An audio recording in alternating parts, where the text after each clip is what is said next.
Je précise que le titre, c'est des vers à soi. Ce ne sont pas des vers à moi, ce sont des vers à soi. Ça peut faire penser aussi aux vers à soi, S-O-I-E. Mais d'abord, ce sont les vers à soi, à celui qui lit, à celle qui lit.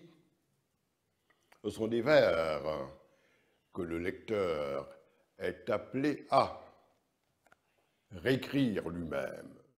Le lecteur est invité à lire pour faire en sorte que ces vers soient sévères, soient des vers à soi.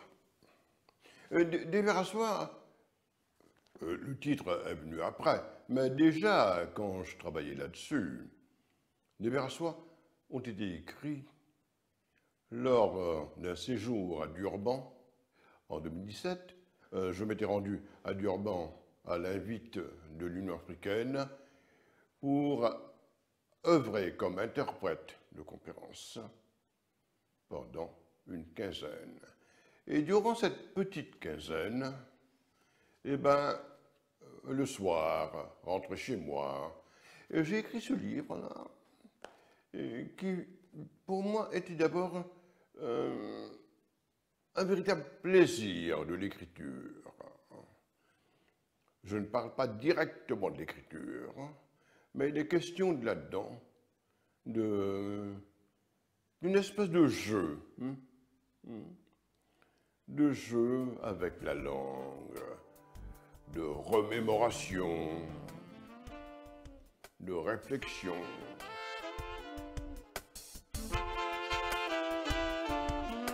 Eh bien, il est bon que vous ayez employé le terme publication.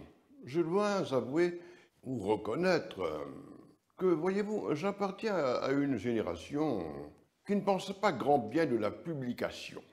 Une génération qui fait ou qui faisait la distinction très importante entre l'écriture, la peinture, tout ce que vous voudrez, et la publication.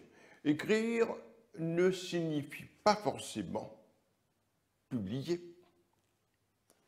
On écrivait, mais on n'éprouvait pas le besoin de publier. En tout cas, moi, je n'éprouvais pas ce besoin. Et puis bien plus tard, écoutez, à un moment donné, j'ai senti qu'il me fallait faire quelque chose pour ma mère et mon père, et c'est ce qui a donné Prélude à l'interruption. Mon premier ouvrage, ce livre a été imprimé à compte d'auteur et donné au public en 1992. Mais bien plus tard, en 2012 plutôt, j'ai pu publier à Paris 3 ouvrages, Offrande, Le promeneur et son ombre, et à nouveau, encore une fois, Prélude à l'interruption, mais avec une préface. Une préface dans laquelle je précise, je l'écris, je le dédie à mes parents, à mes sœurs et à mon frère, à qui je dois à peu près tout.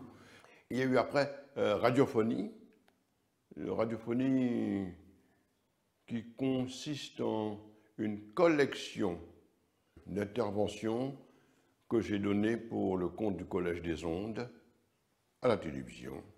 Pour le centenaire de la naissance de mon père, j'ai fait publier son livre, Les Tamouls à l'île Maurice, mais avec une préface, une introduction et une postface de moi. J'ai inclus ce livre dans ma bibliographie. Pourquoi?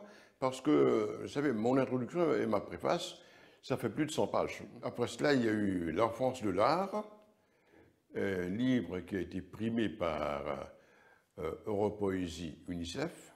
Donc immédiatement après, il y a eu les 2 ouvrages de 2018, Pas à reculons, chez l'Harmattan, et Des vers à soi, chez les éditions du Bord du Lot, suivi presque immédiatement après, mais un ouvrage mais qui est hors commerce, que je produis à la demande de ma fille.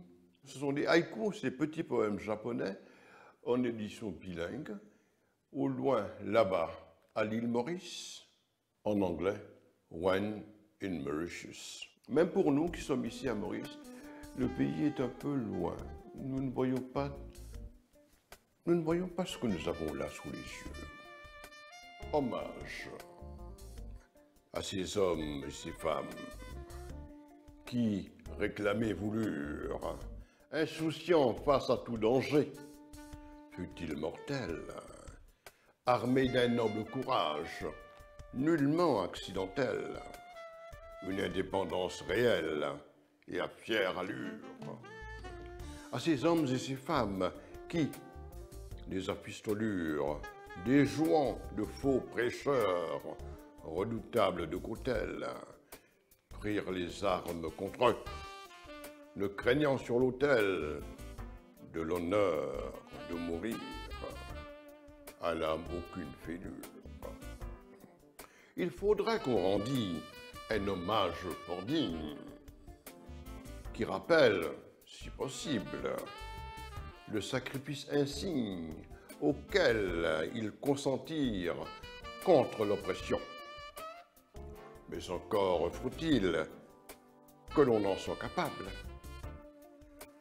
Capable ou non, qu'importe, s'impose une expression qui dise qu'envers eux, on se sent redevable.